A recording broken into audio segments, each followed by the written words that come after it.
o que é fundamental? Que o projeto ele tenha uma proposta que ele aguente pancada. Você tem que prever isso, entendeu? Quer dizer, se acontece uma coisa e ele se desestrutura e não consegue alterar, né, rever os produtos imobiliários, você está fadado ao insucesso. Então, o projeto ele tem que guardar em si uma flexibilidade. Você tem que entender isso. Tem que entender, né, que você faz um projeto, modela, mas qual a única certeza que você tem? É que isso vai mudar. É a única certeza, diferentemente da China. Que não vai mudar. A única certeza que você tem é que aquilo não vai mudar, mas aqui é o contrário. É o contrário. Né? A única certeza que você tem é que aquilo vai mudar. Então, essas mudanças, elas precisam ser incorporadas.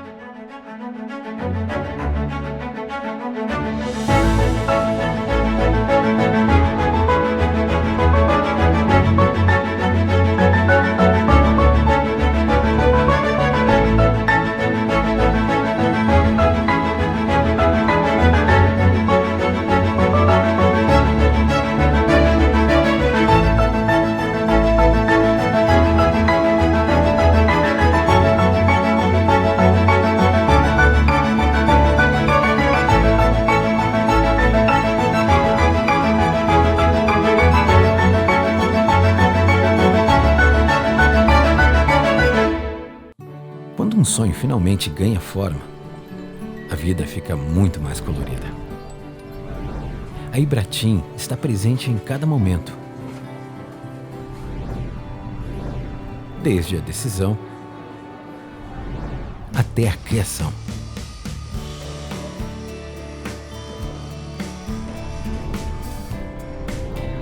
Afinal, são mais de 40 anos de uma história que começou na Itália e atravessou o oceano para colorir o Brasil.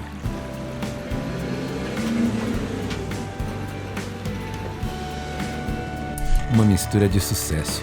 Aqui, cada detalhe é importante.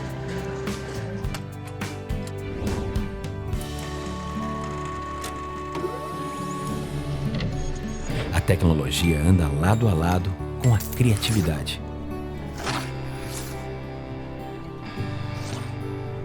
Nossas fábricas atendem grande parte do mercado brasileiro. Inaugurada em 1977, a unidade de São Paulo, localizada em Franco da Rocha, foi a primeira fábrica da Ibratim. A planta de Maceió, inaugurada em 1989, abastece o mercado do Norte e Nordeste e se destaca pela modernidade e inovação. Seja na obra, na prancheta ou na loja, a Ibratim deixa sua marca de qualidade. É por isso que somos a melhor escolha.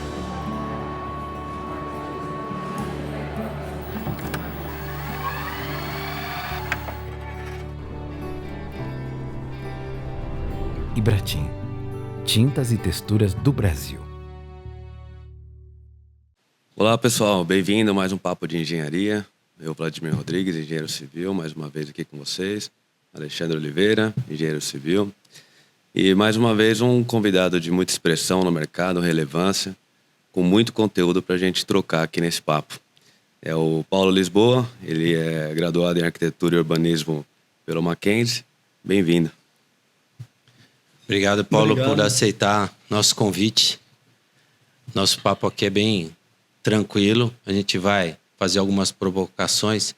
A ideia é trazer assim, o que está no nosso mercado, a situação que está o mercado hoje, e a visão do arquiteto urbanista para o que tem o nosso mercado. Então, falar um pouco do papel do arquiteto, que tem que ter uma visão ampla do projeto, ele fazer a leitura realmente do que é o desejo do empreendedor, daquele que está investindo, investidor, né?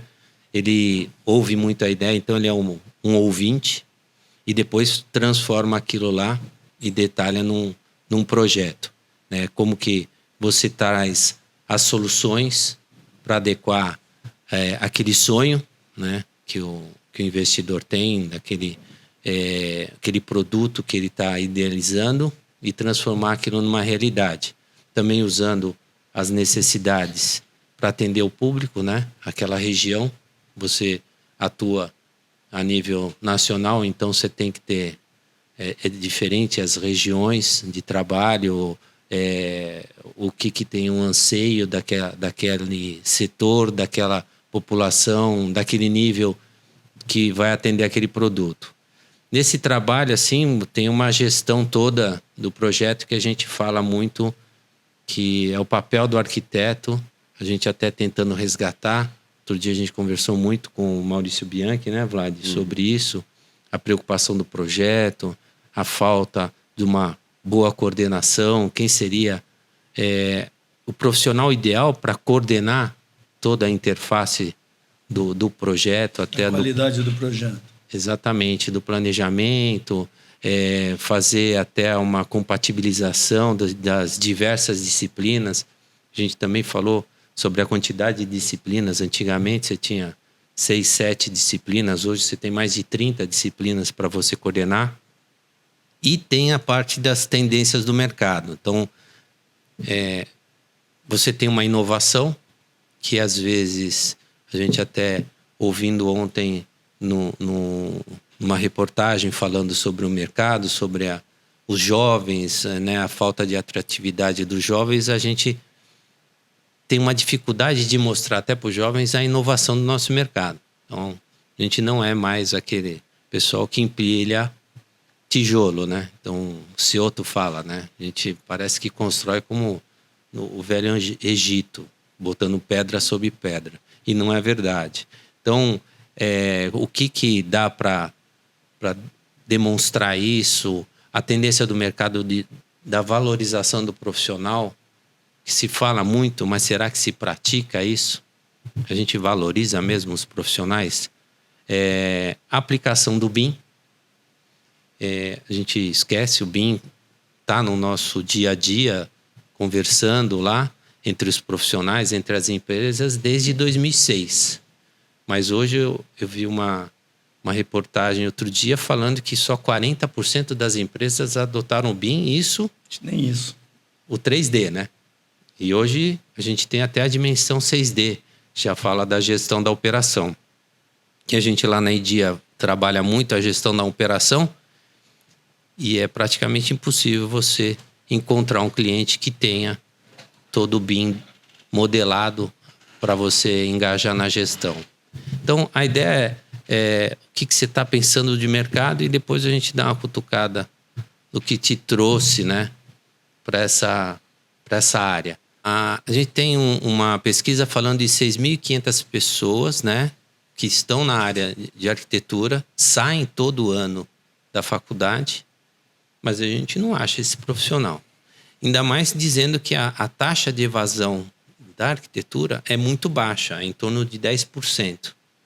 Também causa estranheza, né? Você é uma quantidade muito grande que sai, uma taxa de evasão muito baixa. Eu lembro que a taxa de evasão de engenharia já há 30 anos atrás já era alta. Hoje em dia nem se fala, porque não tem taxa de evasão porque você não tem e a arquitetura está virando cada vez mais uma profissão feminina. Então, né? Quer dizer, a quantidade de mulheres que atuam na área tem crescido já há algum tempo, né? E hoje, sem dúvida, acho que 70%, 80% dos estudantes e dos profissionais que vão para o mercado são mulheres. No meu escritório é um exemplo, né? Eu tenho mais 2, 3 arquitetos, homens, num total de 20 pessoas trabalhando. Então é predominantemente feminino. Feminino. Né? E está na área de arquitetura. Tem uma outra pesquisa que a Cal soltou, falando que 51% desses profissionais seguem carreira autônoma. Né? O conselho. É verdade. A gente fala da arquitetura, né? O Conselho de Arquitetura e Urbanismo, né? Então, e falam que desses 51% vão para autônomo e 13% empreendem. Então, é o exemplo teu do empreendedor. Então, essas provocações que a gente fala para trazer a tua visão. Então, falar um pouco da tua história, né? Você estava contando, você é filho de engenheiro.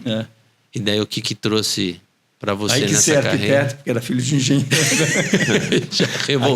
aquela adolescente rixa que existe entre arquitetos e engenheiros, né? Mas antes da gente entrar no assunto, queria agradecer o convite, Imagina. o Vlad, o Alexandre. Alexandre, além da gente já se encontrar muitas vezes aí no mercado, é um amigo. Então, me sinto aqui super à vontade para poder falar um pouco aqui a respeito do mercado, né?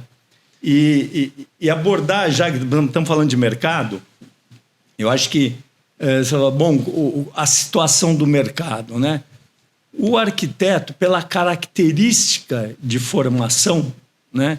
Ele tem uma gama muito grande de áreas de atuação. Tá?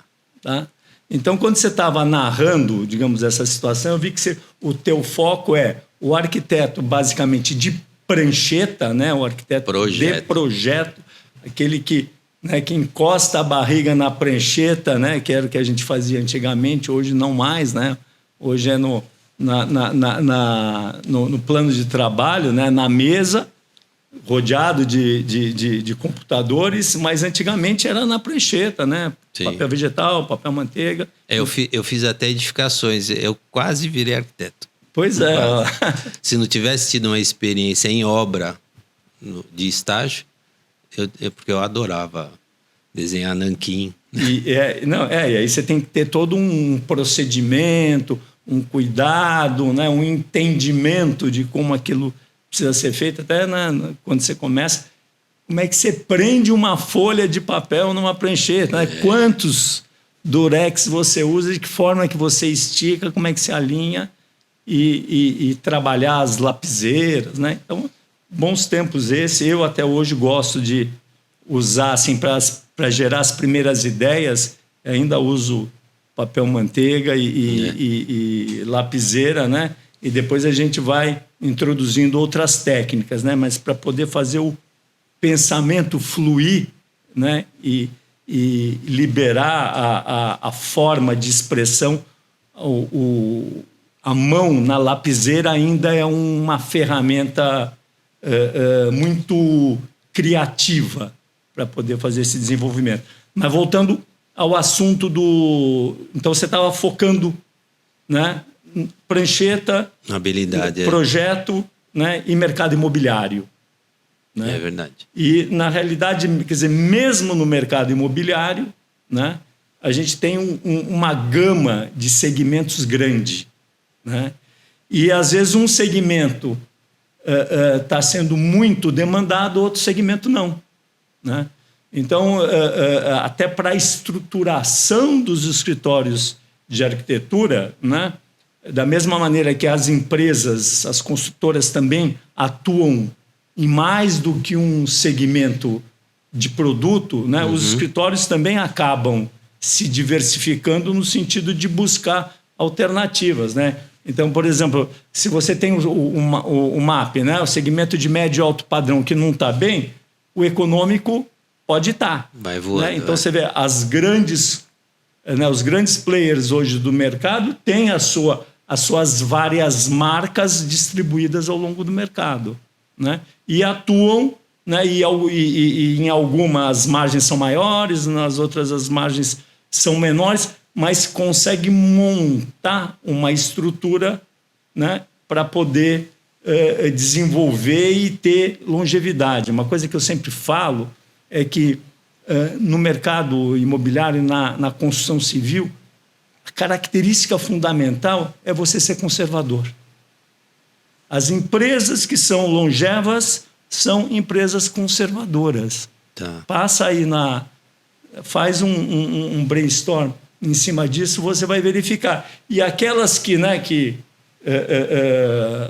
arriscam, né, que focam numa determinada coisa, dificilmente permanecem, né? Não tem o sucesso, né? A gente tem uma história grande aí de casos como esse, né? Um caso, né? Eu trabalhei muito tempo em Call. Foi cliente ao longo...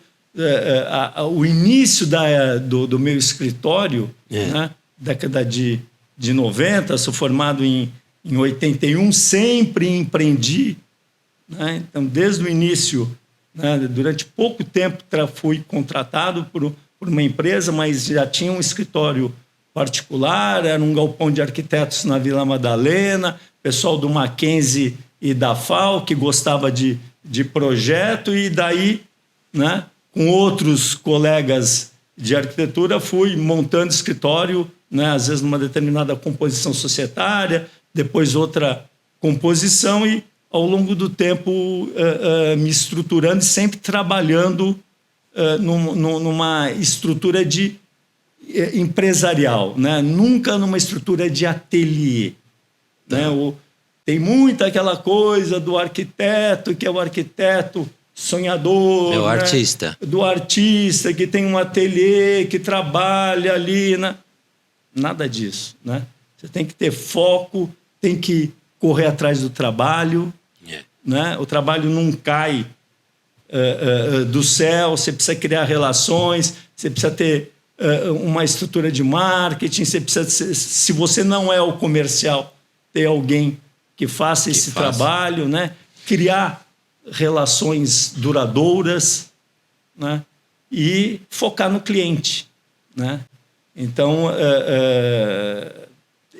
essa é outra imagem aí também do arquiteto, né? O cliente sempre como aquela figura que acaba virando um mecenas, né? Do trabalho do arquiteto. Acontece isso. Sim. Né? A gente vê vários casos, né? de acabar criando uma simbiose grande entre profissional e cliente, né? Principalmente daquele cliente que gosta de arquitetura. É verdade. Né? Que vê valor na arquitetura. Estou lendo um livro sobre o Tadao Ando, que é um grande arquiteto japonês, né? E ele comenta muito essa relação de ir atrás. Também tem um escritório pequeno, 25 pessoas, né? Sempre quis ter uma estrutura enxuta, né?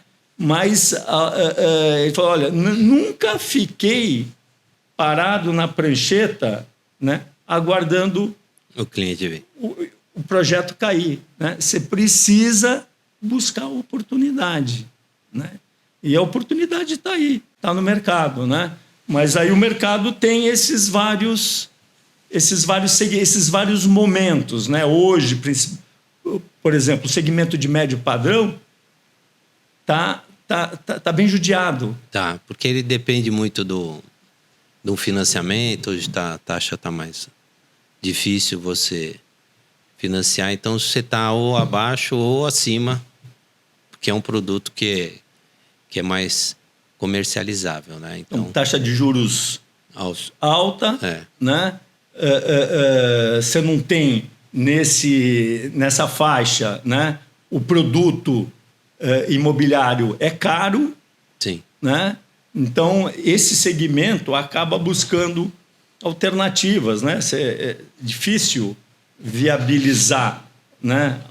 Com os salários, com a remuneração, a possibilidade da aquisição de um imóvel. Né? Já agora, no segmento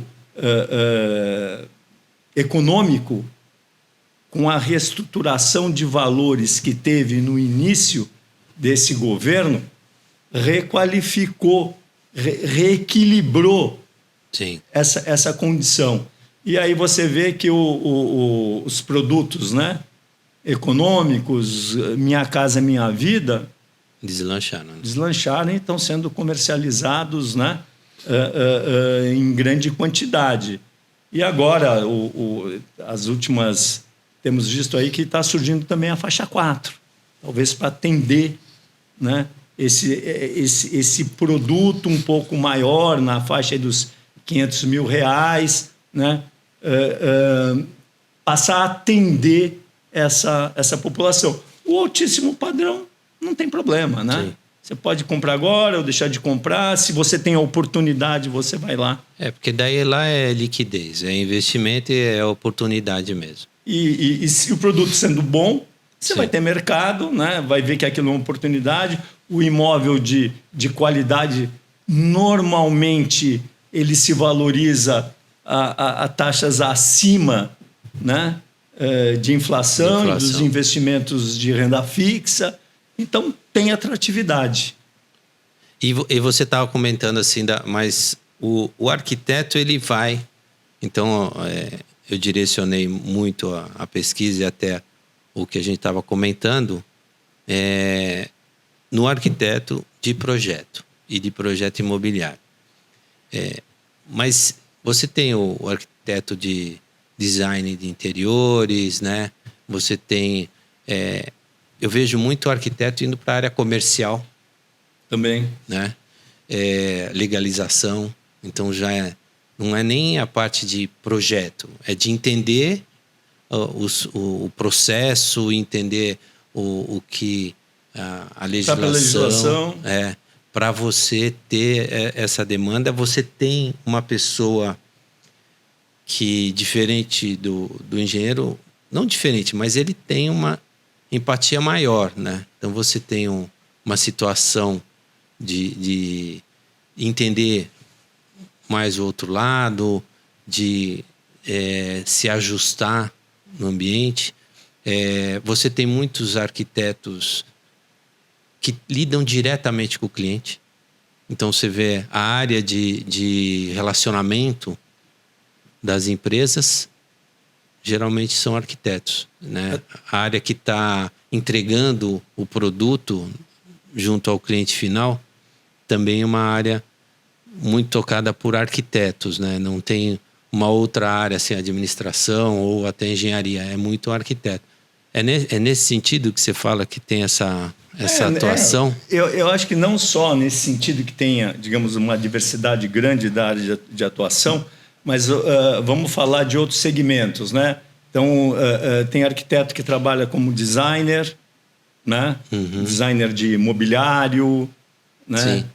Tem grandes arquitetos desenvolvendo esse segmento. Hoje a gente tem aí grandes designers brasileiros, né, trabalhando não só com interiores, mas o design do objeto de uma maneira geral. Você tem comunicação visual, você tem arquiteto que vai para a área de marketing e publicidade, né, até fazendo, lembro de agência de publicidade tocada por arquitetos. Você tem arquiteto que vai trabalhar na área de museologia, de patrimônio, né?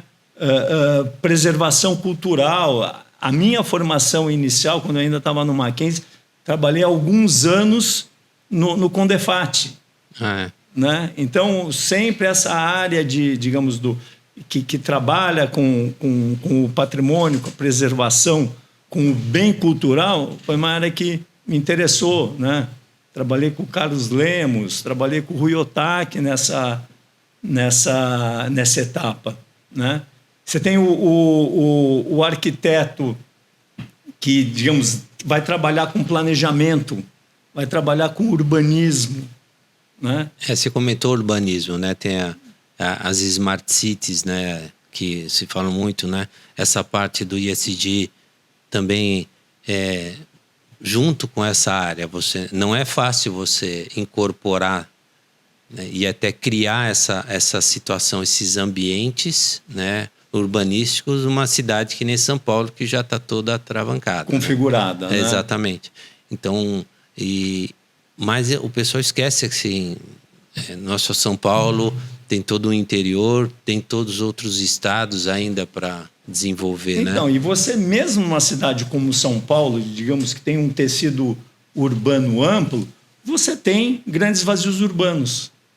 Nesses vazios, né, é possível, quer dizer, são territórios que poderiam ter sido, que podem ser ocupados, né, por projetos em que o desenho urbanístico, a qualificação do espaço, né, público, né, de mobilidade, né, e do morar, né, podem ser desenvolvidos. Exemplo, Nova Perdizes.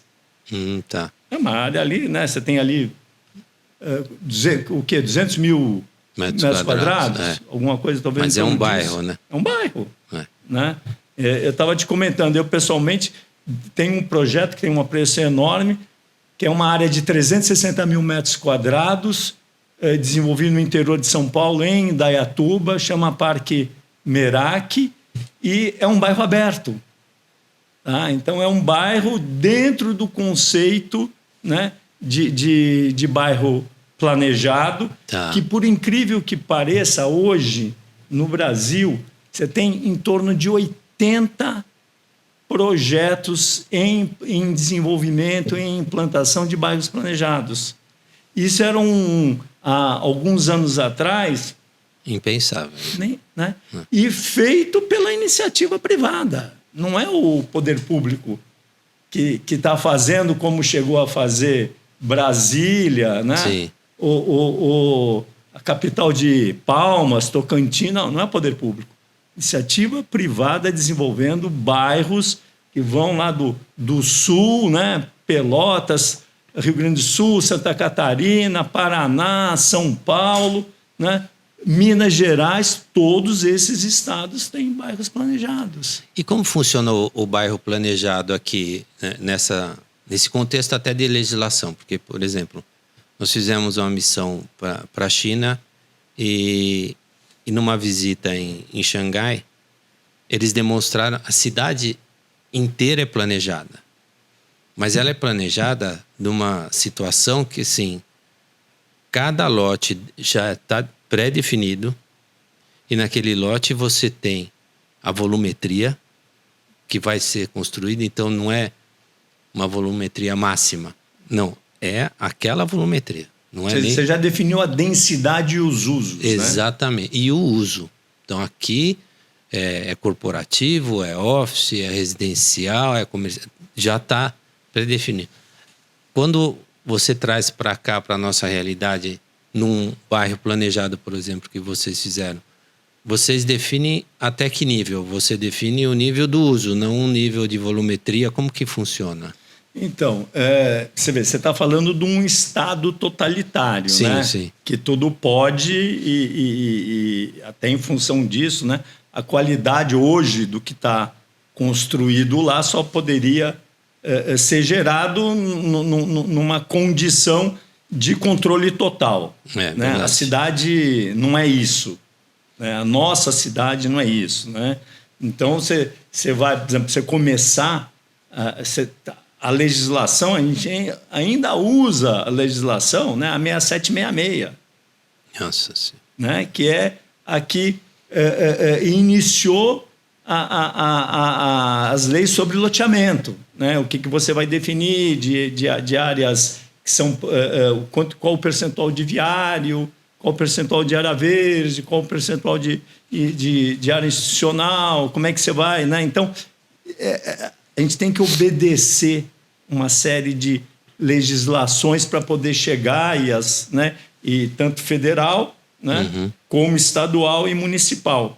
Né? Então, você tem aí um escopo de legislação que vai interferir no seu desenho, né? E, evidentemente, aquele desenho, né, aquele master plan que você começa a equacionar em função de toda uma leitura que você faz daquele território, aonde que ele está inserido, se está inserido rodeado por uma área já urbanizada, né, com que serviços, com que infraestrutura. Né? Então, tudo isso são inputs, né? A própria geografia, né? A topografia, a vegetação, né? Como é que isso, a mobilidade, né? Como é que você vai acessar tudo isso e quais são os espaços, quer dizer, como você cria atratividade num lugar desse, né? Quais são as dores de quem mora numa cidade que foi sendo desenvolvida, né? Sem essas preocupações, né? Sem essas diretrizes, né? Sem obedecer essas diretrizes. E esses conceitos, né? De como que você qualifica. Então, no caso específico lá de Indaiatuba, todo o desenho foi modelado. Tá? Então, são 360 mil metros quadrados que vão gerar uma localidade para 12 mil pessoas. Então, eu modelei tudo isso. Modelei quadra a quadra. Né? O que seria, né? Quais são os usos, como é que era a estrutura, como é que seriam os serviços, aonde seriam os espaços públicos qualificados, área verde, praças, aonde as crianças gostariam de estar, a qualidade das calçadas, né? Como que essa estrutura se distribuía ao longo desses usos, flui, fachada ativa. Né? Então, colocamos uma série de conceitos do que a gente entende que seria uma cidade onde existe uma preocupação com a qualidade de vida. Só que, né, você pensa tudo isso, né, a partir de uma legislação, né? Então, você já tem um coeficiente na cidade, em função, o coeficiente era 4, e vai gerar, então são, em termos de apartamentos, eram 2.500 unidades habitacionais, que vão estar distribuídas em vários empreendimentos, 35 empreendimentos imobiliários residenciais e de uso misto, hotelaria, corporativo, né? Eu te falei, tem um polo comercial de rua para poder trazer, né, os serviços, né? Os serviços e essa qualidade de você poder sair, né? Então, todas as coisas estarem próximas, você descer e a walking distance, você conseguir resolver o seu dia a dia. Incorporamos todas essas coisas. Aí eu estava te comentando que esse projeto foi desenvolvido em 2014. Puxa. Né? Começamos o início. Durante o processo de aprovação, veio toda a questão do governo Dilma, né? Onde o mercado mergulhou, onde surgiram, né? Ele estava também relacionado de alguma maneira com Viracopos, né? Com toda a parte de privatização dos aeroportos, né? Existia Viracopos tem um projeto de uma aerótrópolis. Tá estruturado isso, né? Então não é só um hub de mobilidade, né? Ali tem um projeto para agregar uma série de outros usos, inclusive tem hoje já logística, sede de empresas, né? Oportunidades que são equacionadas em função das cadeias produtivas da região e do estado, como São Paulo, né? Viracopos é uma porta de entrada e saída. Uma ponte, né? Mas como grande. Que vocês, assim, arquiteto, porque a gente comenta muito na parte do ciclo da construção, né? O ciclo do projeto, né? Do empreendimento é muito longo. Então é no mínimo 4 anos. Você prospectar um terreno, você entender a demanda daquela região, né? Ou daquele momento que você está. Então, todo nasce no mínimo 4 anos antes de você entregar o produto, que é o fato que a gente tem, né? De uma incorporação imobiliária. Então, eu fico imaginando, já é difícil você encaixar num ciclo de 4 anos, que por algumas razões pulam para 5, 6 facilmente. Eu imagino um que está há mais de 10, não foi finalizado, né? Então você tem ainda mais um período de maturação. É bem complexo isso que eu estava comentando com você. Xangai é aquele negócio, não vai mudar. Então é aquilo e vai acontecer. Aqui não, aqui muda tudo. Muda, né? E essa questão assim, ela afasta os investimentos, né? Eu vou te dar um exemplo que aconteceu lá, né? E aí, assim, o que é fundamental? Que o projeto ele tenha uma proposta que ele aguente pancada. Você tem que prever isso, entendeu? Quer dizer, se acontece uma coisa e ele se desestrutura e não consegue alterar, né, rever os produtos imobiliários, você está fadado ao insucesso. Então, o projeto ele tem que guardar em si uma flexibilidade. Você tem que entender isso. Tem que entender, né, que você faz um projeto, modela, mas qual a única certeza que você tem? É que isso vai mudar. É a única certeza, diferentemente da China. Que não vai mudar. A única certeza que você tem é que aquilo não vai mudar, mas aqui é o contrário. É o contrário. Né? A única certeza que você tem é que aquilo vai mudar. Então, essas mudanças, elas precisam ser incorporadas. Eu vou te dar uma recente. Né? O projeto foi concebido dentro de um plano diretor, né? E houve depois a mudança do plano diretor. Tá?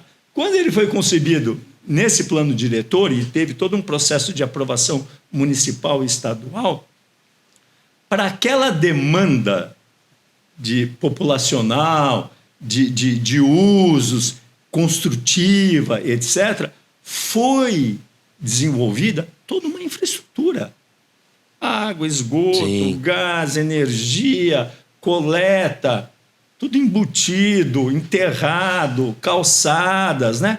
Então, foi feito todo o investimento com uma expectativa, né? A gente sabe que o desenvolvimento é longo, tá? Mas você tem ali a matéria-prima e se é um local de qualidade, isso só tende a valorizar. Você vai estar atraindo, né? E vai buscar no processo inteiro essa qualidade que vai se formatando ao longo do tempo. Aí vem o plano diretor e resolve mudar os parâmetros urbanísticos. E aí você fala, mas como é que vai mudar o parâmetro urbanístico de um território que já foi aprovado, que já foi dimensionado, porque com toda a infra e aquele coeficiente que você tinha imaginado, né, construtivo, agora vai ser reduzido? Nossa. Como é que você resolve isso? Entendeu? Então, aconteceu isso lá. Nós tivemos que trabalhar essa questão, né? Tive que desenvolver toda uma justificativa mostrando, né? Uma coisa que já tinha sido totalmente aprovada, mas a gestão municipal, né, que está sentada na cadeira com a pena na mão... Poder, né? Não tem essa história. Ou se tem, às vezes não tem interesse que aquilo seja mantido. Então, foi uma questão, né? Nós tivemos que trabalhar isso para poder manter as expectativas, né, dos investidores. Né? Está todo mundo ali achando que aquilo vai dar um resultado ao longo do tempo. Então, né? Então as vacinas, já tinha uma série de vacinas. Não estava trabalhando com o CA máximo. Já estava trabalhando com o CA menor. Quer dizer, então... Isso é uma complicação, porque você imagina, para você viabilizar um projeto, você tem que considerar que ele seja viável na pior situação. Exatamente. Quer dizer, já está difícil você viabilizar algo na melhor situação, convencendo o investidor, né? Porque você está falando de investimento, então tem que ser atrativo. Então já é difícil você chegar na melhor situação e convencer ele que é atrativo. Imagina você, por todas essas situações, né? Ainda não ter por parte dos agentes, e aí estou falando agente, o próprio poder público, né? Não ter o compromisso com a perenidade, né, daquilo. Da legislação, né? Quer dizer, ali contratos foram quebrados, né? Agora imagina isso hoje, né, com a taxa de juros do jeito que está. Meu Deus. Né? Quer dizer, você fala, bom, qual que é o resultado normal do empreendimento imobiliário? 20%, né? É o mínimo. É o mínimo. Mas você tem uma tira de 20%, daí você tem o prazo. Daí o prazo já tem muitas variáveis. Então ela já se come nessa situação. Daí você ainda tem essas outras... Aí você tem uma taxa de juros em torno de 14, 15% que a gente tem, né? Você tem todo o risco da comercialização, né? Os prazos de aprovação, né? Então, assim, os empreendedores imobiliários são heróis. Não, eles são heróis, né? A gente tem, né? Existe muito essa restrição, né? Que o empreendedor imobiliário é um especulador, né? E todo um questionamento a respeito da forma como é feito o negócio. O negócio é feito, né? Com lisura. Aqueles negócios que não são feitos com lisura realmente precisam ser condenados e revelados, né? E são acordos normalmente que já aconteceram com o poder público em intermediações espúrias, né? Isso não estou falando disso. Estou falando da indústria da construção civil, da indústria imobiliária, que é uma força motriz da indústria da construção civil, agindo ao longo do tempo, investindo, né? Sua energia, sua economia, né? Apostando, né?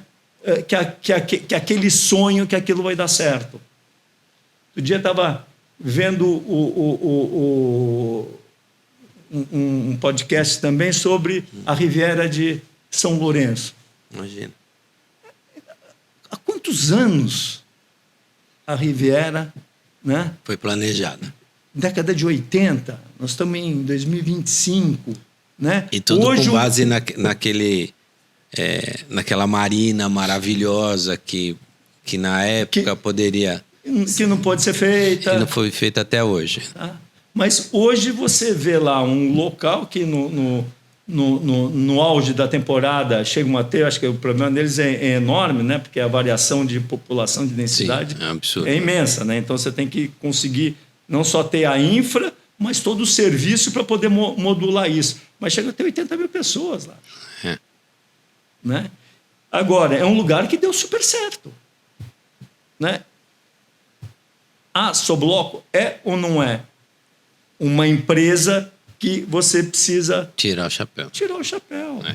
E quantas outras são assim no país? Não, e é engraçado porque você condena muitas vezes, que é o que você falou, a visão, né? Você condena o empreendedor porque teve lucro. Mas e o risco?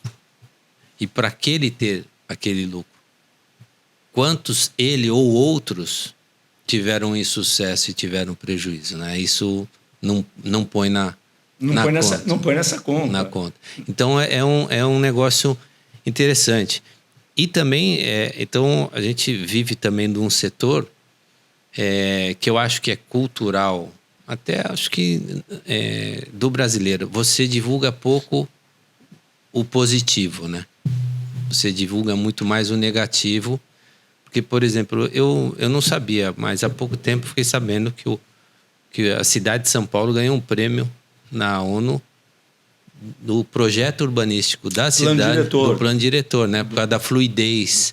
Então, as pessoas condenam hoje os projetos devido à altura, à volumetria, o impacto, e não vê o ponto positivo que aquilo que está se inserindo, que está gerando mais áreas com fluidez, com o uso. Então, eu acho que você está tocando numa questão que é fundamental, né? Esse plano diretor da cidade de 2014, né? Que depois teve, quando ele já foi estruturado, ele já veio com uma série, ele já foi bem detalhado numa série de conceitos.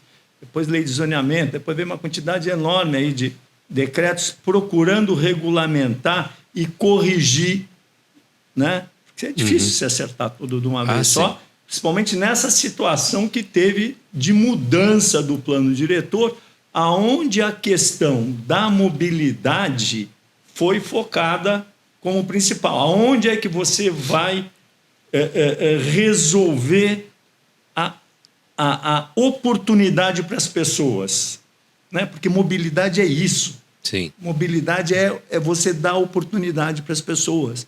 é deixar de ter aquela pessoa que mora na periferia, né? Na área lindeira da cidade, demora 2 horas para chegar no local do trabalho e 2 horas para voltar.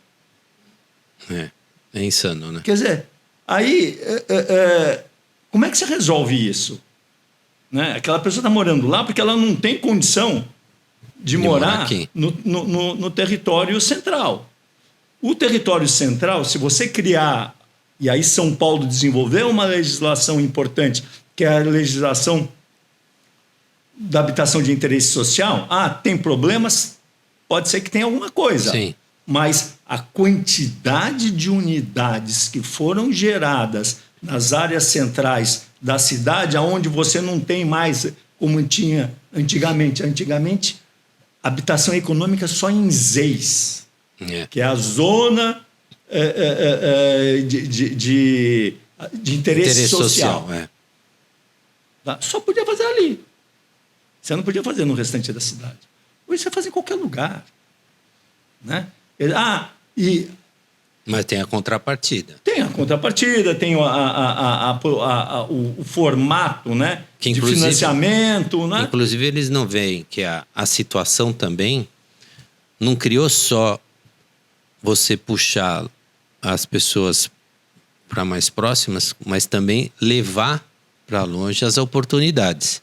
Então, você também tem no plano diretor um incentivo das empresas irem também... Funcionou menos isso. Então, funciona menos. Porque é difícil. Então, assim, mas foi planejado. Foi, mas só que não desconheço um projeto cases de sucesso nesse formato. Foi pensado isso. Mas assim, você vê muitos terrenos que viraram grandes empreendimentos mais próximos aqui do centro, que eram indústrias, que eram... que era a indústria de transformação. Que bom, por exemplo. Ela foi para algum outro lugar. É que foi para bem longe, né? Muito longe, né? Não saiu do município de São Paulo, né? Você cria um incentivo para ele sair, mas ele não foi para onde você queria.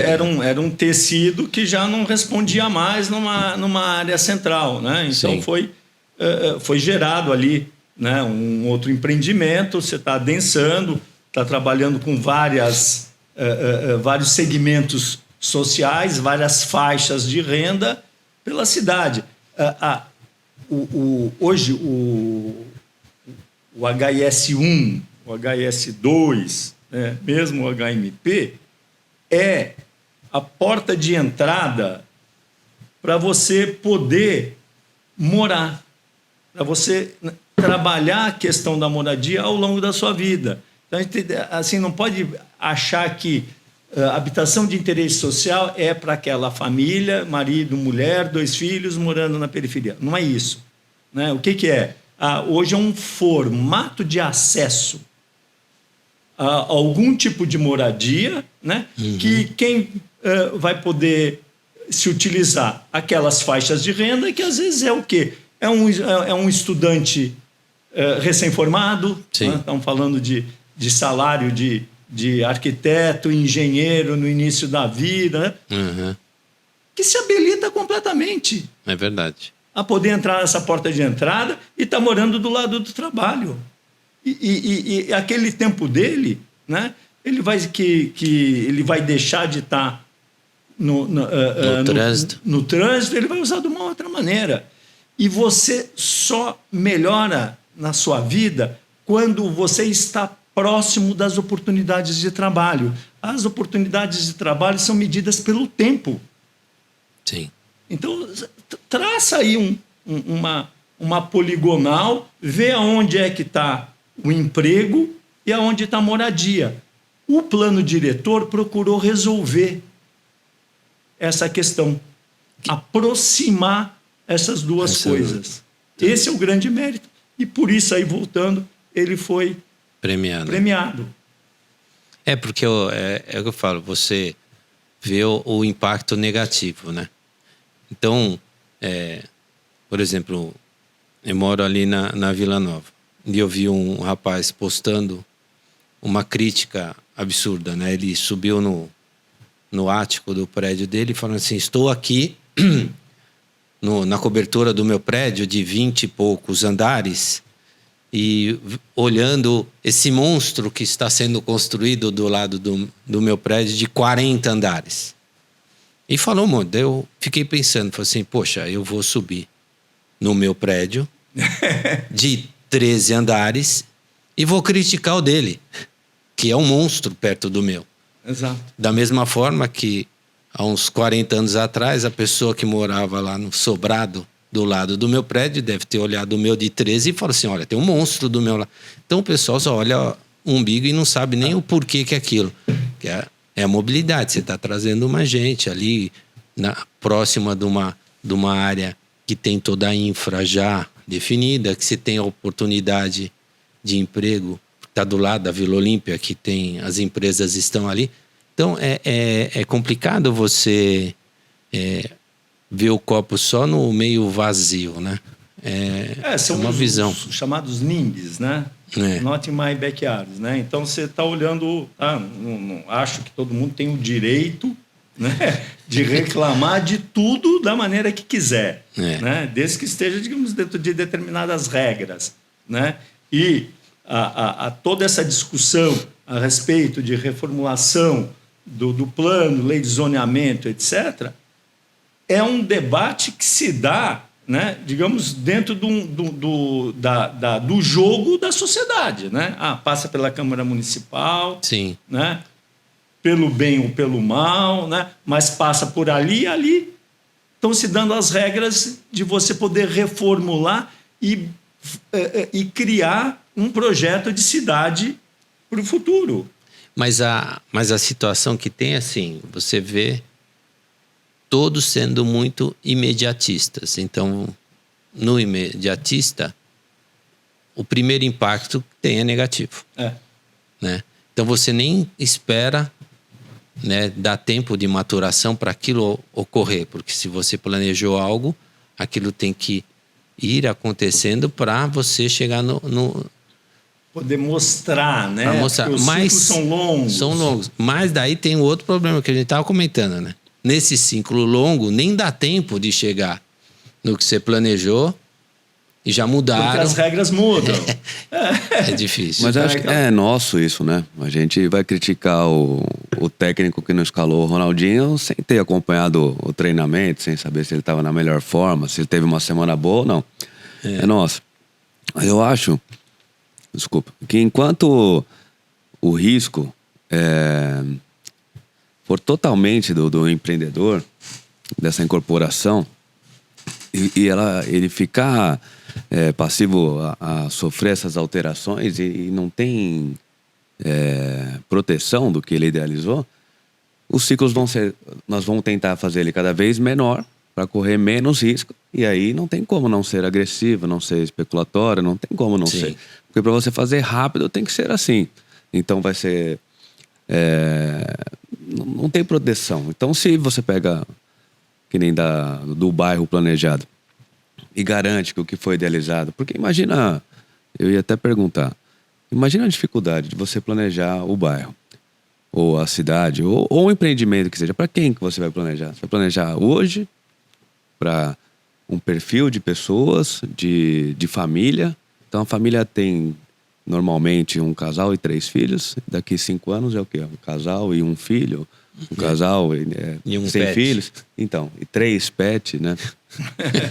Muda. Nós vamos planejar. É um estágio para você ter filhos, antes você precisa ser tutor, né?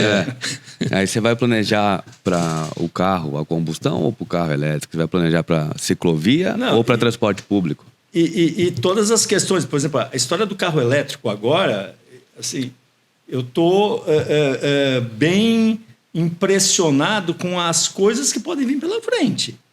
Porque as baterias de lítio são bombas ambulantes.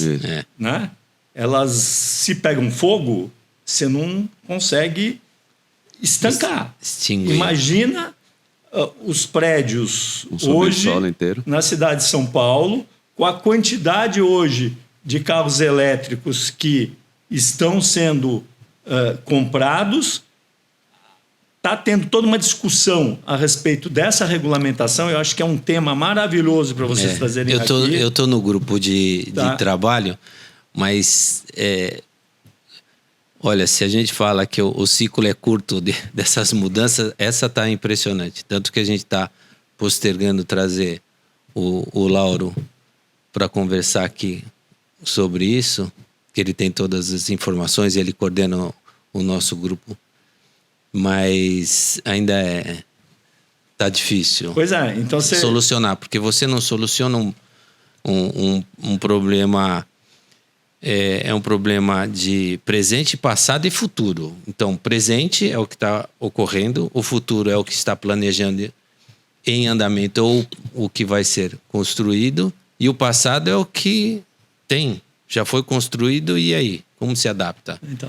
E aí você tem um carro elétrico lá embaixo, de uma estrutura em concreto, que se esse carro... Bom, pode ser o elétrico, pode ser qualquer outro carro, mas o carro elétrico está sendo carregado. Então, a possibilidade dessa condição de carregamento poder, talvez, gerar algum tipo de acidente, talvez seja maior do que uma combustão num carro movido a petróleo, né? Mas tem tantos fatores, porque é o que você fala, assim... Então, vem o arquiteto, né? Eu vou planejar, vou estudar a demanda e o que me pedem hoje. Me pedem um ponto por unidade, pelo menos. Pelo menos por empreendimento. Eu tenho que ter um ponto de carregamento. Daí você vai... então é essa situação? Cara, nós estamos numa situação que não tem energia para ligar o apartamento. A Enel não tem energia suficiente para ligar os empreendimentos, para a indústria. E você está querendo ainda aumentar. Então E a indústria automobilística, né? E a indústria chinesa... Vindo. Daí você tem, por exemplo, eu vi uma reportagem hoje de manhã, né? Na verdade, ela não saiu hoje de manhã. Eu recebi ela do nosso prefeito, né? Ricardo, falando que ele tem 50 ônibus elétricos que não tem ponto para carregamento, porque a concessionária, a Enel, não tem energia para fornecer. Não. Então, você fala assim, cara, a gente está correndo atrás do rabo. Mas o carro ainda, a gente está assim... no meu prédio, eu tenho que fazer, talvez eu faça, talvez eu não consiga fazer, para então conseguir carregar o carro e tal. Só que tem um monte de outros objetos que já tem, por exemplo, lá no seu escritório, tem 20 arquitetos. A chance de ter um que para a bike elétrica dele lá, pega a bateria, porque ela é portátil, é feita para isso, e carrega debaixo da mesa lá do computador dele, é enorme. E é a mesma bateria de lítio, se pegar fogo lá não apaga. Só vai conter. Então tem coisas que a gente o ciclo é pequeno e tal, não sei o quê, mas enquanto isso tem um monte de coisa rolando. Tá rolando. Você tá digamos, falando, bom, vamos ver o problema como um todo, né? Não vamos direcionar só naquele foco. Mas, de alguma maneira, né, você começa por aquilo que pressiona mais, né? Sim. Então, os projetos que eu estou fazendo agora com relação a carregamento em subsolo, nós não estamos colocando ponto de carregamento, são externos. Tá. Então, cria um estacionamento na área externa e coloca ponto de carregamento na área externa. É suficiente? Não é, porque o conforto... Eu tenho carro elétrico, tá? Estou me desfazendo porque... tá?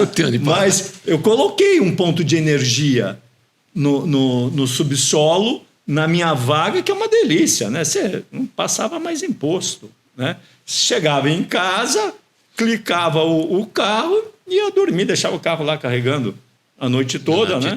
Aí no dia seguinte você tirou, tá a bateria carregada e você vai embora, acabou. Tem coisa mais fácil do que isso? O conforto é maravilhoso, mas tem aí é uma tecnologia que ela ainda não está totalmente resolvida. Por exemplo, no meu prédio, eu estava como síndico, consegui me livrar desse problema, mas eu estava como síndico e teve uma demanda no prédio. E eu neguei. Mas por que eu neguei? Não pelo risco dessa discussão toda, tá até participando. Porque eu vou ser sincero que o risco é baixo. Mas porque, apesar de ser baixo, existe. E o que eu fui verificar? A apólice de seguro do meu prédio.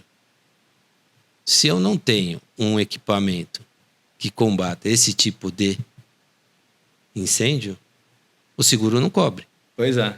E eu sou síndico, eu sou responsável legal. Então eu falei, enquanto eu sou síndico, aqui não tem ponto elétrico. E você sabe qual que é esse equipamento?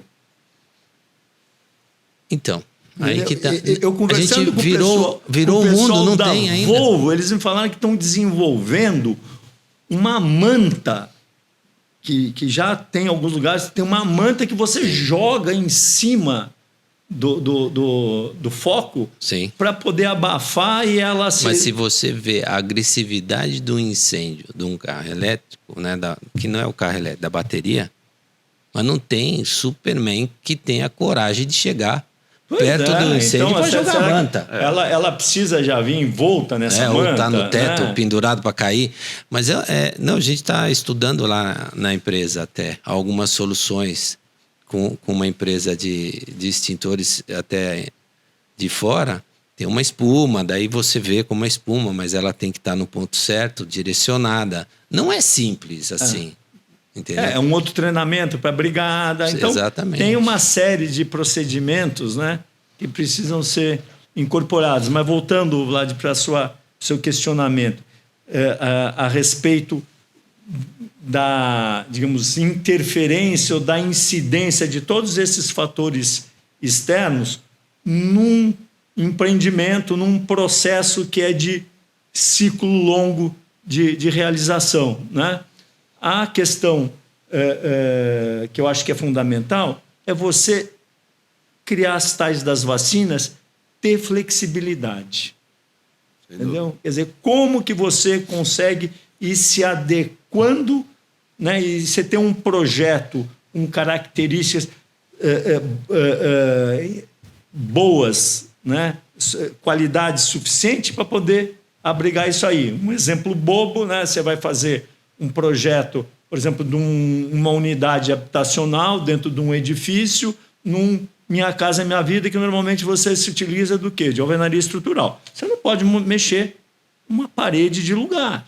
Sim. Tá? Mas as famílias mudam de perfil. Isso. Né? De repente, não quero mais aquela parede. Como é que você faz? Então, você já tem que imaginar essa possibilidade, e algumas daquelas divisões internas você já não faz um bloco estrutural. Você dá a solução flexível, né? Então, você vai entrar com drywall e, de alguma maneira, você adequa o produto àquele perfil. Essa longevidade, né, qualifica o projeto, o projeto e qualifica tudo. Isso é função do arquiteto. Sim. Isso é interessante, porque você tem que falar, eu tenho que criar algo que tenha uma flexibilidade, mas ela não pode perder o conceito, porque daí eu perco o que investiu inicialmente. Então, o projeto, apesar de ter essas mudanças no processo, não pode perder o conceito inicial, né? Senão, aí que cai no fracasso, né? Aqueles empreendimentos que realmente não deram certo. E ficam, né? Vira aquele esqueletão, né? Então assim, quando a gente imagina um bairro planejado, a gente tem que imaginar ele, né? Ele tem que ter essa qualidade de poder abrigar essa diversidade, essa mudança, essa flexibilidade. Nesse projeto que nós desenvolvemos, graças a Deus, tem isso. Né? Até te expliquei umas das alterações. Graças a Deus e ao bom profissional que escolheram. Né? Que a gente conseguiu alterar. Então, estamos com uma série de lançamentos imobiliários, de incorporações, de produtos, varrendo o público, né? Criando atratividade para isso. Tem a gestão, isso é fundamental em bairro planejado. Tem que ter. Tá? Gestão de associação. Do bairro, né? Do bairro. Tá? Atuante, né? O dia inteiro, para fazer manutenção do paisagismo, das praças, para poder ter segurança. Lá tem segurança 24 horas, né? Para você criar sentido de comunidade, né? As pessoas ter pertencimento, manterem o lugar. Então, não, vou fazer um negócio, virar as costas e não vai funcionar. Né? Você que digamos, do segmento da conservação, da conservação, sabe que não... melhor do que ninguém sabe da importância disso, né? Então você está na escala da casa, na escala do edifício, do condomínio e na escala do bairro, né? Então essa zeladoria hoje é feita pela iniciativa privada, pela associação, porque o poder público não faz da forma como deveria fazer. Mas então, nesse conceito, esse teu bairro é uma Smart City. É uma Smart City, com certeza. Porque o pessoal acha que Smart City é porque tem que ter tecnologia, tem que ter... Não, ele tem que ser pensado, ele é inteligente. Exatamente. O conceito é inteligente. O conceito, ele pode ser flexível, mas ele tem que ser preservado. E a tecnologia, né, você vai incorporando ao longo do tempo. Sim. Então, tem toda uma infra lá de cabeamento, né, que dá para você ter alternativas... Expandir, né? Para poder ter todos as ferramentas necessárias para poder ter controle, né? Câmera de segurança, medidor de velocidade, entender consumo, água, energia, né? O que está deu um problema num iluminação, onde é que aconteceu isso? Então, esses elementos você vai agregando ao longo do tempo. Agora, o que é fundamental? Ter espaços públicos de qualidade. Né? Tá? E isso que gera segurança, né? E é evidente, né? O espaço público de qualidade gera segurança. Gera segurança e está embutido, né, a segurança nele. Sim, né? Tanto pelo fato de você estar utilizando, né? Porque quando você utiliza, né, você é um agente da segurança, como, né, ele ter essa qualidade de infra e você ter um sistema que Sim. dá segurança para que ele possa fazer isso, né? Ele se sente tranquilo, né? Então, hoje a gente... Essa sensação, às vezes é muito mais uma sensação, né? Sim. Mas essa sensação de insegurança que a gente está tendo na cidade de São Paulo, né? Nunca foi visto. Quanto menos pessoas na rua, mais insegurança se sente. Né, todos esses casos, né? Estava vendo esse que aconteceu agora na Vila Olímpia, né? Você fica aterrorizado, né? Então, assim, esse é o outro ponto aí da questão da cidade e da zeladoria, né? Isso faz parte, né? A segurança pública, né? Como é que você... Então, até, digamos, um certo êxodo da cidade de São Paulo, né? É em função de famílias procurarem espaços onde elas se sentem mais seguras, né? Quer dizer, ao mesmo tempo que a gente tem toda uma atratividade por conta das oportunidades, né? Da condição que a cidade oferece, né? E isso vem gente para cá também. Vai embora. Vai embora, né? Eu acho que é bem o que você falou no começo. A arquitetura, ela tem muito amplo onde você pode atuar e a necessidade de se atuar, porque todas as situações que nós estamos falando, então, desde a análise histórica, gestão de conflito, tudo isso pode ser atuado por um arquiteto e volta também naquilo que nós falamos de deixar o mercado mais atrativo. Se a gente formar pessoas mais preparadas para isso, não só para projeto, não só para o design, e consegue enxergar esses pontos com menos fantasma, né? Preconceito. Porque é que nem você estava falando, a cidade com pontos comuns, área verde e tal, bem feitos, como elas traem qualidade. Então, a tecnologia é difícil da gente prever tudo, porque há pouco tempo atrás você fazia um empreendimento e aí você superdimensionava a infraestrutura, porque vinha nascendo tecnologias, criando novas tecnologias. Então você tinha que ter um cabo HDMI para poder passar a televisão, junto com a câmera, som, a automação e tal. E aí você superdimensionava a infra. Hoje é tudo sem fio. Então a TV você espelha ela com o celular, não precisa mais. O som, você conecta o seu celular na Alexa e ele funciona. E aquela infra superdimensionada. Então, a pessoa que projetou é ruim? Não é ruim. A tecnologia vai mudando, é muito rápido. Sem dúvida. Quando digamos, o sistema de mobilidade passou a incorporar as empresas que oferecem transporte privado, né? Isso não estava na conta do dimensionamento das linhas de metrô. Sim. Né? Acabou de sair uma pesquisa em que, pela primeira vez, reduziu a quantidade de viagens pelo transporte público.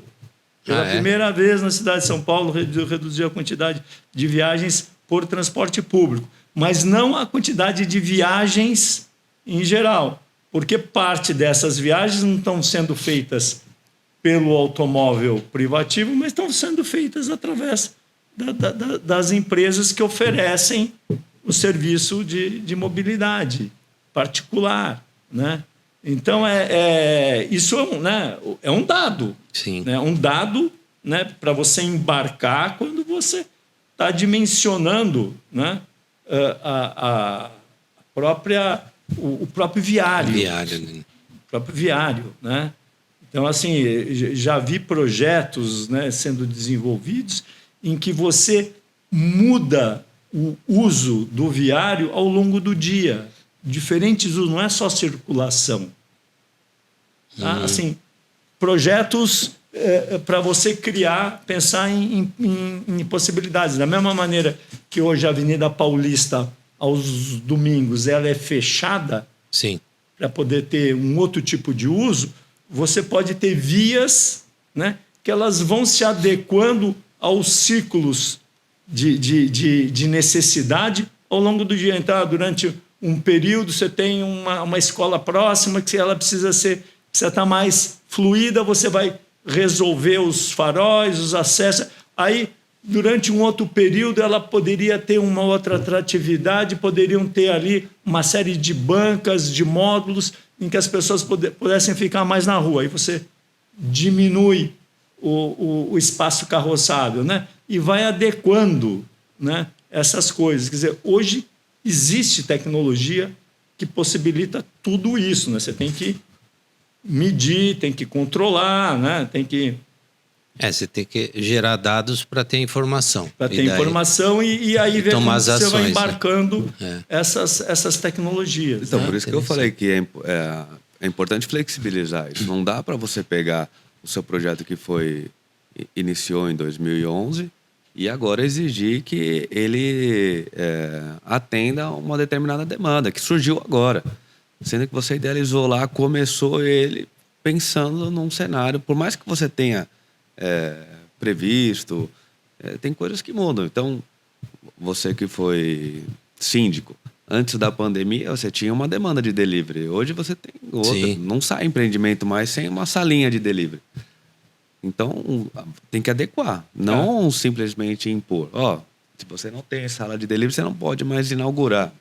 Ferrou. Então, aí você tem que ter, digamos, o desenho, né, que possibilite isso, né? Porque você tem uma coisa muito engessada que não possibilita. Imagina se você tivesse, digamos, colocado lá que, como existia aqui em São Paulo, né? Ainda existe. Zona estritamente residencial. Aqui só pode ser residência unifamiliar. E aí? Mudou o mercado. E aí, o que você faz? Né? É o que a gente tinha aí numa série de avenidas da cidade. Eram na própria Os Rebouças, eixos, era né? isso. O eixo ali era a Rebouças residencial. passava no limite antigamente uma Z1, né? Depois virou uma Zé, né? E você via ao longo daquele eixo uma série de residências que ninguém mais queria morar. Não podia ser comércio, porque do lado você tinha o residencial, então tinha que ser um showroom, e aí não era bem um showroom, né? E aquilo ficou durante anos. Um limbo, né? Entendeu? Aí, com essa alteração, reconfigurou Torá. Ela está melhor do que estava, eu tenho certeza que está. Será que ela vai responder a tudo que estava se imaginando? Não sei, a gente precisa de um tempo. Né? As fachadas ativas, as calçadas, né? A relação entre os vários empreendimentos, né? A acessibilidade, né? A mobilidade, a posição, né? das próprias estações de metrô, a distância entre elas. Será que de repente aqui você não vai precisar ter uma intermediária? Né? Do volume, né? Pelo volume de gente, pela densidade. Quer dizer, então, isso é uma coisa que você tem que ir observando. Né? Agora, a densidade, né? Não estou falando altíssima densidade, mas a densidade equilibrada, ela é desejável. Tá? Então, quando estou falando de densidade equilibrada, alguma coisa entre 200, 250 habitantes por hectare, ela é desejável. Né? Ali você cria, né? Gente, interesse, oportunidade, serviço. Você vai colocar um restaurante. Você vai colocar um restaurante no meio do Mazé ou num lugar onde tem uma densidade maior? Né? Então, todos esses serviços acabam, né? Se organizando em função dessas densidades. E aí existe uma confusão muito grande entre densidade e verticalidade. Porque nem sempre a verticalidade representa densidade. Né? Essa relação não é direta. Sim. Né? Então você tem Depende do produto. Você tem exemplos clássicos, né? Uma cidade como Barcelona, que é toda baixa, né? 5, 6 pavimentos, tá? E tem uma densidade equilibrada, eu acho que aí é por volta desses 200 habitantes por hectare, né? Que cria aí aquele tecido. E aí você tem, às vezes, cidades que são muito mais verticalizadas e não tem a mesma densidade. Então, isso tudo é matéria, né? São os índices, os parâmetros urbanísticos que são fruto aí de uma conversa, né? Quer dizer, são fruto do desenvolvimento e do entendimento da cidade que a gente quer ter. Né? Essa cidade que consiga agregar as pessoas e gerar, digamos, essa qualidade. Interessante, como comparativo, olhar a cidade do México. Cidade do México, que tem os mesmos parâmetros, assim, em termos de tamanho, população, problemas, não é uma cidade de primeiro mundo, já conseguiu resolver uma série de coisas que em São Paulo ainda não resolveu. Esse fim de semana eu estive no Largo da Batata, né? Está tendo toda uma ação. É muito bacana, né? Mudou totalmente. Pois é, mas ainda uma sujeira. Sim. Você entendeu? Os pisos mal cuidados, sabe? Eu falei, na cidade de São Paulo, sabe? Um lugar como esse, no meio do eixo da Faria Lima, sabe? Sem uma zeladoria adequada. Tá? Então, estão criando lá uma série de... É um local que vai adensar, né? Então, você precisa juntar terrenos, precisa, né? Tem as praças, sabe? Então, você não fica, né? Fui no mercado de Pinheiros, vamos dar uma volta, não sei mais o que, você começa a andar. Não dá. Né? Falta. Eu plantei árvore lá no Largo da Batata. Há não sei quanto tempo atrás, fui convidado para plantar uma árvore lá. Você olha o jardim, está tudo meio mal cuidado. Mas é a zeladoria porque o poder público não resolve e acha que é obrigação da iniciativa privada, que se ela não atuar, o investimento que ela fez na região, ela perde. Pois é, mas eu acho que o nosso prefeito precisava olhar isso aí com mais carinho, né? Entendeu? Nós estamos falando de um trecho, né, de um território da cidade que ele precisa ser exemplo para o resto. Isso aí é coisa de só quem tem alto poder aquisitivo. Mas esse local é um local onde todo mundo passa. Entendeu? É um lugar que é um hub de mobilidade. Por que está daquele jeito? Sabe? É impressionante. É impressionante. A falta de cuidado com o espaço público. E que isso na Cidade do México está resolvido. Interessante isso. Tem aí algumas matérias falando sobre isso. E realmente vale a pena olhar. Assim, o centro do México, requalificado, que é uma coisa que a gente ainda não conseguiu. Não conseguiu. Ele trabalha faz muito tempo. Quantos anos trabalhando na questão do centro da cidade de São Paulo, né? E não é para voltar aquele centro, né, da década de 50, que tinha um glamour. Né? Não é para ser um glamour, mas é um centro, né, que vai ter, né, habitado por vários segmentos, que já tem muito serviço, mas tem que ter... Tem infra. Tem infra, lugares mais infra, tem mobilidade, tem tudo. Tem. Por que falta o quê? Né? Para conseguir aumentar a densidade do centro do ponto de vista do uso habitacional, residencial. Né? Se criou o PIO Zona Central, e, em vez de melhorar, no meu entendimento, piorou. Você tinha uma operação urbana antes que funcionava muito melhor, que se ela tivesse sido mantida, agora, nesse momento, ela ia dar mais resultado. Puxa. Tem assunto ainda para a gente conversar. Mas a gente marca um outro papo, hein, Paulo? Obrigado por você ter atendido o nosso convite, né? E eu acho que é um recado importante que fica, porque eu e o Alexandre, a gente começou o bate-papo como um bate-papo mesmo. E a gente viu que tinha um poder de alcance muito legal, principalmente para uma nova geração, para um estudante, para apresentar esse mercado. Eu acho que ficou um recado bacana da arquitetura na construção civil, não? Que é uma área excelente. Então, e com muita oportunidade. Então, exato. Com muita oportunidade, com diversas atividades diferentes. Então, a pessoa não pode falar, eu não vou para a arquitetura porque eu não gosto de obra. Então, o Paulo deixou aqui muito claro que tem muita área, até humanas, né? Dentro da arquitetura. E que é prazeroso, porque está mais do que provado que trabalhar com criatividade é importante para a saúde mental, né? A pessoa fica muito doente de trabalhar de uma maneira sistemática e robótica. Tem até um livro que eu tenho, mas nunca li. Se eu não me engano, é Ócio Criativo. Então, a arquitetura tem muito isso, é muito legal.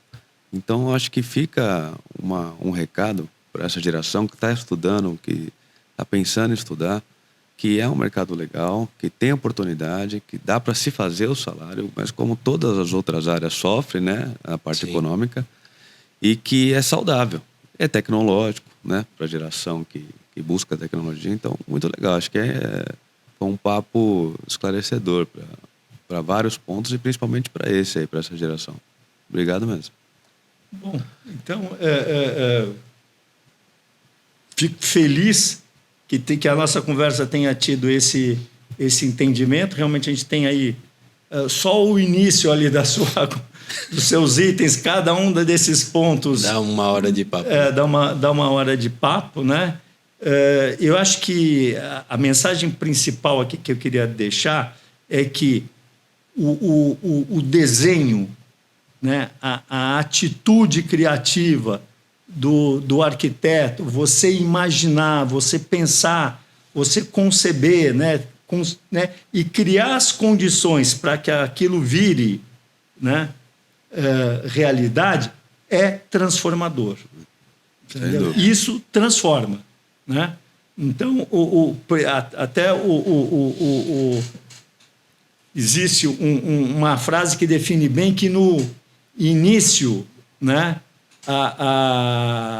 quem faz o desenho, né, o homem faz o desenho, né? Então ele muda o desenho. Depois o desenho muda a pessoa, porque ela passa a morar, viver naquele lugar que tem uma proposta de vida, tá? E tem um jeito de ser, né? Então, esse poder é o poder do desenho, é o poder de você, né? Do desígnio que existe na palavra desenho.